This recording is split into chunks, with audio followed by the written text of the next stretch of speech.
සුබ දවසක් යාළුවනේ.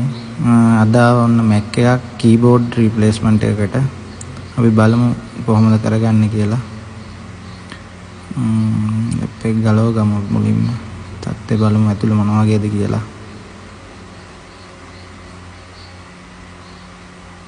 ඔය විදිහට තමයි Mac එක තියෙන්නේ ඇතුලේ.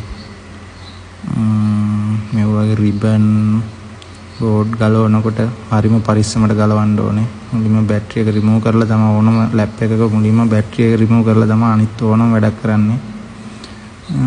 හරි අපි බලමු. මේ විදිහට තමයි අපි බෝඩ් එක රිමූව් කරගමු. බෝඩ් එක මුලින්ම මදර් බෝඩ් එක එළියට ගමු.